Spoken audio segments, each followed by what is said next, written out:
En fait, je me suis mis à l'eau, il était, je pense, 10 h moins le quart dans ces eaux-là. Et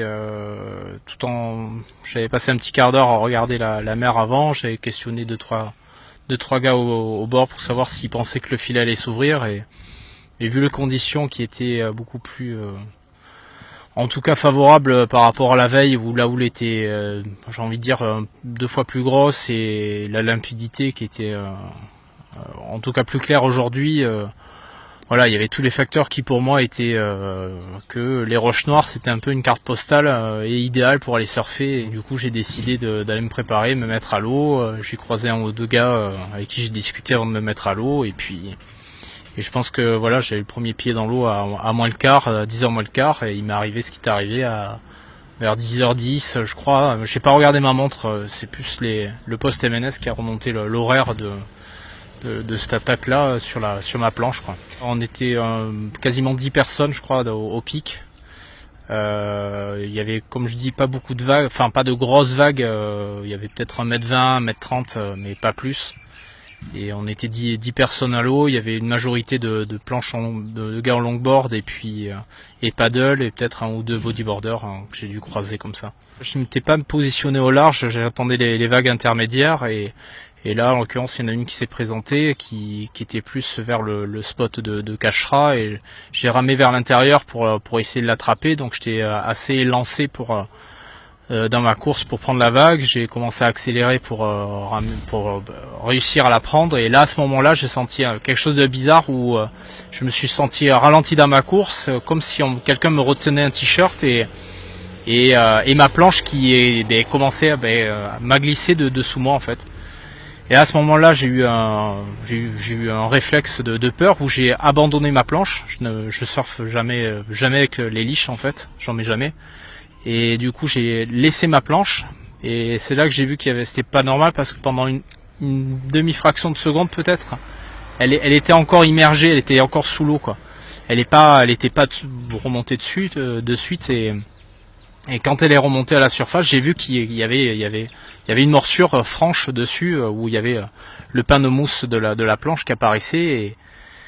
Et voilà, il y avait un surfeur à côté de moi qui était peut-être à 3-4 mètres de moi, qui est venu sur moi m'aider, parce que de suite je me suis mis sur le dos, et j'ai essayé de prévenir les gars qui étaient les plus proches de moi. Et donc il y a le premier qui est arrivé.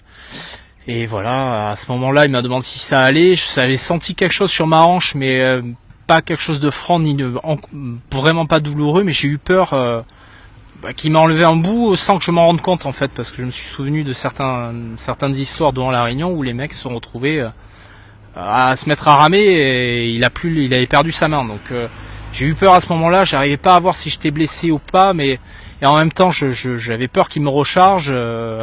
Moi après j'ai continué de tête baissée à nager en regardant un peu sous l'eau si le requin revenait pas sur moi. Et après j'étais très vite dans une zone où il y avait beaucoup de mousse et de remous.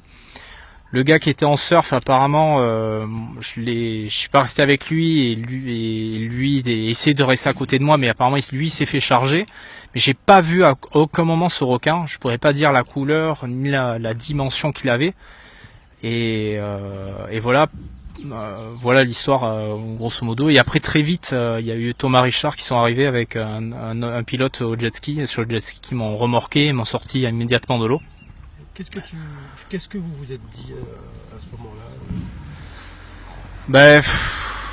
Ça a été super vite. Moi, j'ai eu peur qu'il me charge dessus. Après, j'ai eu peur je me suis dit, quand je commençais à ramer, je me suis dit, est-ce que je suis blessé? J'ai pas le temps de regarder, de toucher si j'ai une plaie.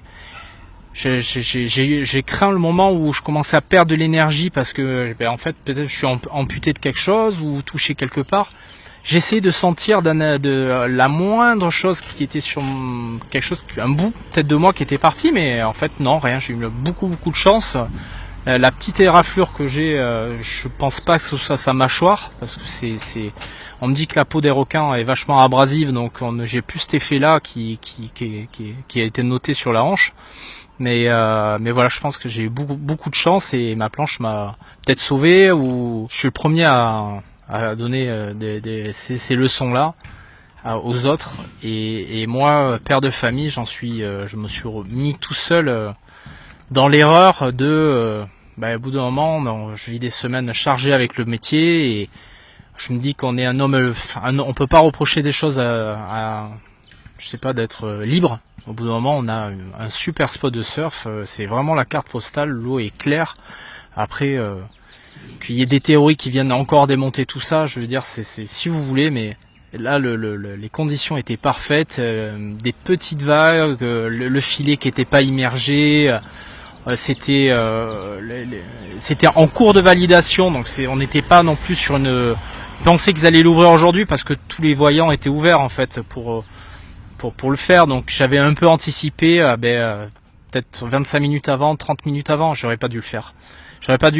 Ou alors peut-être s'ils avaient mis la flamme verte pour le surf, et peut-être que cet accident-là serait arrivé plus tard dans la journée sur un petit marmaille ou quoi, et là c'est arrivé simplement à une planche. Et moi c'est ce que je retiens aujourd'hui, c'est que peut-être que ça a évité peut-être un drame pire que ça, et on en est resté que sur une planche. Et moi j'ai eu beaucoup de peur, donc je vais rebondir sur ça du coup psychologiquement.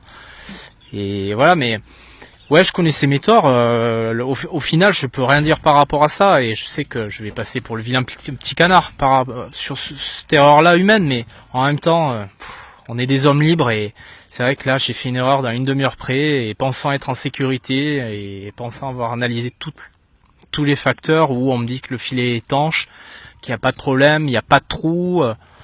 Voilà, je me suis dit que bon, allez, je me mets une demi-heure en avance dans l'eau, et j'aurais pas dû. Ce que je leur ai dit au début du truc, c'est que ils font leur métier. Après, toujours pareil. J'ai eu extrêmement chaud de m'en sortir comme ça. Après, je leur ai dit, je veux pas avoir d'histoire, s'il vous plaît, avec la justice ou quoi. Même si j'ai rien contre ça, mais en même temps, à une demi-heure près, j'étais en tort de me mettre à l'eau en avance. Donc je reconnais ça, et clairement je peux rien dire, je veux pas me défendre par rapport à ça, c'est juste que j'ai été attiré par mon sport, ma passion, et ce côté de liberté aussi, et voilà. Donc maintenant je préfère payer une amende au pire des cas maintenant, et me dire que je suis en vie, j'ai pas la moitié du ventre enlevé, et voilà. Donc je vais l'accepter tel que c'est, mais il y a véritablement, je sais pas combien ça fait d'attaques maintenant, peut-être 22 ou quoi. Il y a vraiment un problème ici à La Réunion. Donc je suis pas pour l'éradication ni tuer les requins. Il faut s'enlever ça de l'esprit. Je suis pas du tout dans ce mode-là. Il y a des solutions qui doivent être étudiées et très rapidement, et en collaboration avec tout le monde. Et tout ce qu'on lit sur les réseaux sociaux, tout ça, ça ne tire pas vers le haut et ni vers une solution. On a un problème qui est général, et je pense que ce problème-là arriverait en France sur une grande plage type Biarritz ou quoi. On laisserait pas autant de temps et autant de morts et autant d'attaques, parce que là c'est plus qu'un pan touristique qui s'effondrait. Ce serait une véritable catastrophe si ça arrivait en France, ce type-là de problème. Et là je vais plus à l'eau, c'est terminé.